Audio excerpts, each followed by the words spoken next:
Quando eu me converti, uma das coisas mais tremendas que aconteceram na minha vida foi entender o porquê que eu nasci dentro de uma família satanista. A minha família, ela veio de uma tradição.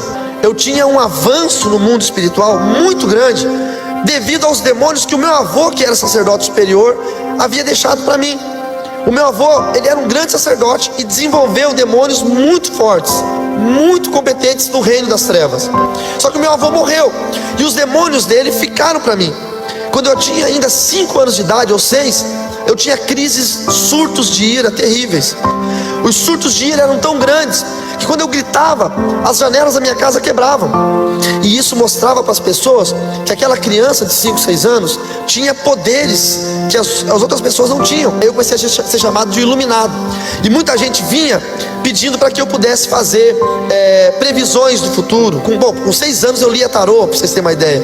E lia tarô para as pessoas e fazia previsões do futuro. Eu adivinhava as coisas, porque os demônios me ajudavam muito com isso. Faziam previsões do que ia acontecer na vida das pessoas.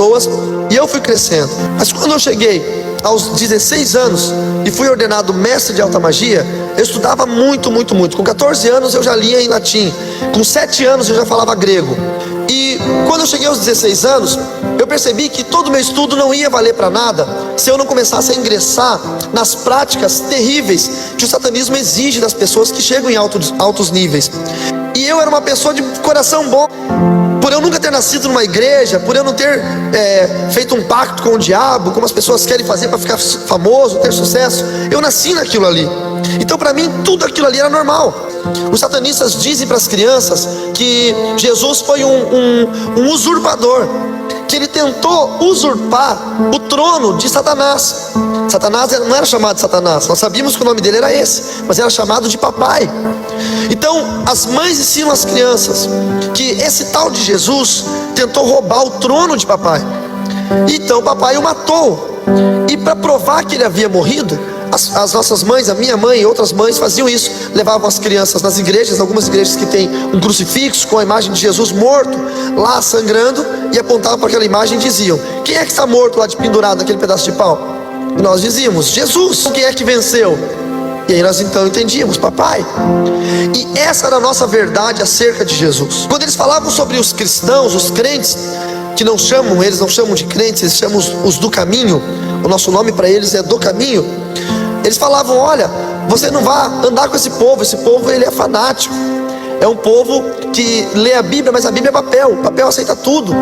Nós mudamos muita coisa para que eles ficassem cativos naquilo ali. Então nós desprezávamos. Satanista ele não olha para o crente, porque ele despreza.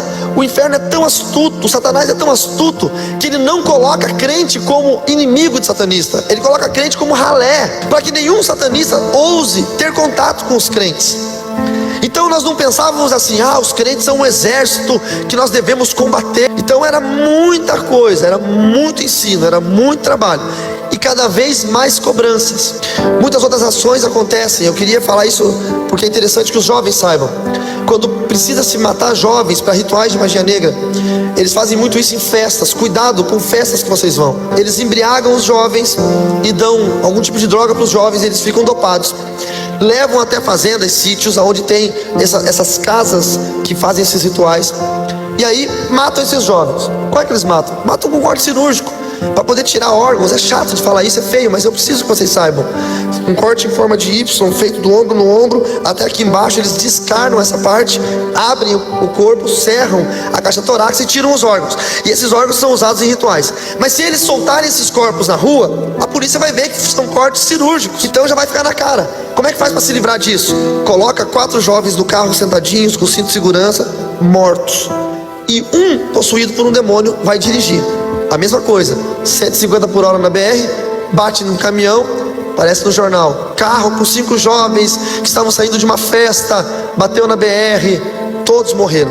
O acidente é tão grande que ninguém vai perceber que aqueles corpos já estavam mortos antes e que já havia corte cirúrgico naqueles corpos, porque eles ficam arrebentados. Que o satanismo usa de se livrar de pessoas.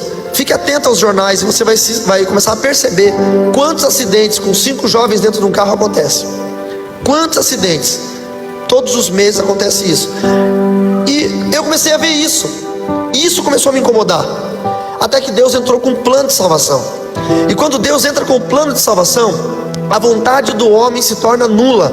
Não adianta que o homem tente fazer algo contra o plano de salvação. Tem gente que não entende, mas quando Deus escolhe, quando Deus chama, Deus vai fazer com que essa pessoa chegue à plena salvação.